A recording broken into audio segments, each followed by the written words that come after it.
Kalau sudah tahu dia ular, takkan kita biar diri dipatuk 2 kali. Itulah ayat paling berbisa keluar dari mulut pemimpin UMNO Sabah baru-baru ini. Tapi lebih mengejutkan, sasarannya bukan dari pihak lawan, tetapi terhadap seorang bekas rekan yang kini menolak cadangan gabungan politik mega antara GRS, BN dan PH.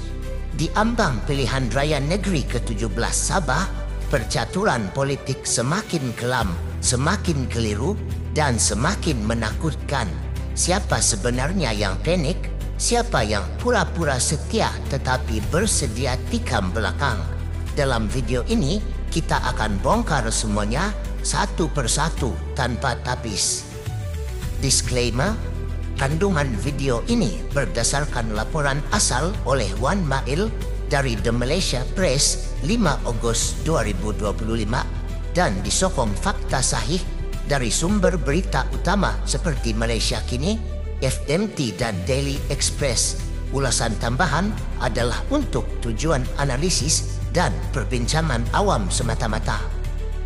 Kota Kinabalu, Barisan Nasional BN, Sabah menyambut baik kenyataan mengejutkan daripada Adun Kuamut, Datuk Masium Banah yang menolak cadangan kerjasama 3 penjuru antara BN, Gabungan Rakyat Sabah GRS dan Pakatan Harapan PH menjelang pilihan raya negeri Sabah ke-17.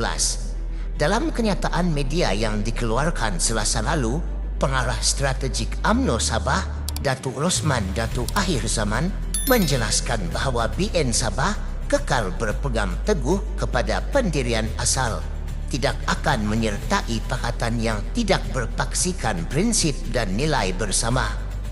Menurut beliau, politik bukan sekadar pertimbangan calon dan kerusi, tetapi persoalan nilai, keikhlasan dan integriti.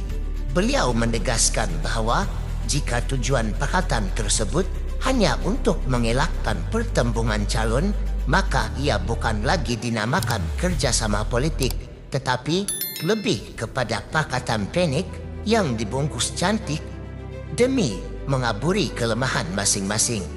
Rosman juga mengingatkan bahawa BN Sabah bertanding bukan sekadar sebagai parti yang pernah berkuasa, tetapi sebagai entiti politik yang masih mempunyai akar, sokongan akar umbi dan maruah. Beliau menyebut bahawa Ketua UMNO Sabah yang juga pengerusi BN, Datuk Seri Bung Mokhtar Radin, telah sekian lama menegaskan bahawa beliau tidak akan bekerja sama dengan mana-mana pihak yang tidak jujur dan suka menikam dari belakang. Kenyataan ini dilihat sebagai sindiran tajam terhadap GRS dan mungkin juga kepada beberapa pemimpin PH Sabah. Lebih pedas, Rosman menyentuh tentang latar belakang Masium Banah sendiri. Walaupun kenyataan itu datang daripada seseorang yang pernah digelar sebagai katak oportunis kerana sejarah lompat parti selepas PRU14, Rosman mengakui kali ini Masium menyentuh satu hakikat penting bahawa gabungan GRS, PH, BN bukan terbina atas perjuangan tetapi atas ketakutan. Ketakutan kehilangan kuasa, ketakutan terhadap gelombang undi protes, ketakutan terhadap rekod kegagalan mentadbir dengan stabil. Rosman turut mempertahankan apa yang digelar sebagai langkah Kinabalu dengan mengatakan ia bukan pengkhianatan tetapi satu bentuk reaksi terhadap kerakusan kuasa dan ketidaktulusan dalam pentadbiran negeri. Beliau juga mencabar GRS untuk menilai kembali sejarah mereka, bagaimana mereka membentuk kerajaan tanpa mandat penuh rakyat dan bagaimana mereka mempertahankan kuasa tanpa prinsip.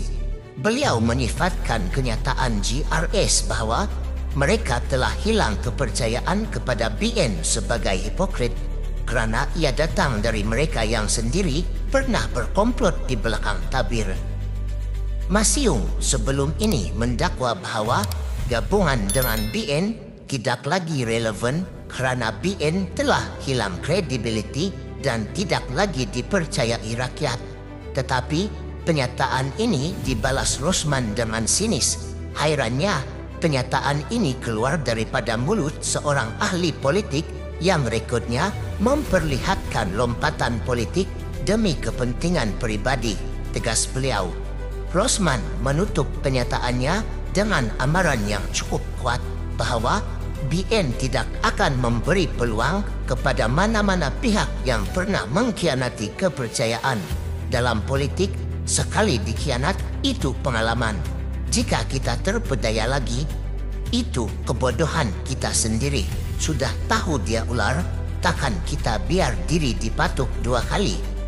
Walau bagaimanapun, beliau menyatakan keterbukaan sekiranya pernyataan Masyung kali ini lahir daripada keinsafan sebenar. Namun, beliau memberi peringatan keras, jangan sampai hari ini bersetuju, esok melompat lagi.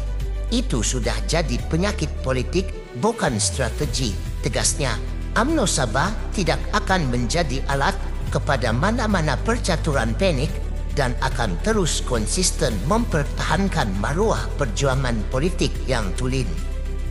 Kini persoalan besar pun timbul. Adakah pernyataan Masyung benar-benar lahir daripada kesedaran atau hanya strategi politik untuk membina imej neutral menjelang PRN 17? Adakah kenyataan UMNO Sabah ini benar-benar menunjukkan kekuatan dalaman atau hakikatnya mereka tahu bahawa mereka semakin terpinggir daripada peta kuasa negeri? Adakah kenyataan keras ini satu bentuk gertakan awal kepada GRS atau semata-mata mahu mengekalkan pengaruh dalam rundingan kerusi? Lebih penting, mengapa GRS sendiri berusaha untuk membentuk Pakatan 3 Penjuru? Bukankah ini menunjukkan bahawa GRS tidak lagi yakin berdiri sendiri? Jika benar GRS kuat, mengapa perlukan PH dan BN untuk bergabung? Atau adakah ini satu langkah terdesak untuk mengelakkan pembalasan rakyat Sabah atas kegagalan kerajaan campuran yang tidak stabil? Gabungan PH dan GRS telah diuji di peringkat persekutuan, tetapi apakah gabungan itu boleh diterima rakyat Sabah di peringkat negeri yang lebih sensitif terhadap isu autonomi, perjanjian MA 63 dan hak-hak negeri? Adakah rakyat Sabah akan terus percaya kepada mana-mana gabungan yang dibentuk hanya untuk elak kekalahan, bukan atas dasar prinsip? Apa yang pasti, PRN Sabah kali ini akan menjadi medan ujian kejujuran semua pemimpin politik. Rakyat Sabah semakin celik, semakin berani bersuara dan semakin muak dengan permainan kuasa tanpa prinsip. Jadi, apa pandangan anda tentang drama politik terbaru ini? Adakah Masyung benar-benar ikhlas menolak gabungan 3 penjuru? Atau adakah ini hanya satu lagi sandiwara menjelang PRN? Apakah anda percaya BN Sabah masih relevan untuk bertanding solo? Kongsikan pandangan anda di ruangan komen. Jangan lupa tekan like, share dan subscribe untuk lebih banyak konten politik yang kritikal. Ini bukan lagi soal siapa lawan siapa, tapi soal siapa yang masih ada prinsip dan siapa yang hanya pandai menyorok belakang logo parti. Sekian, kita jumpa lagi.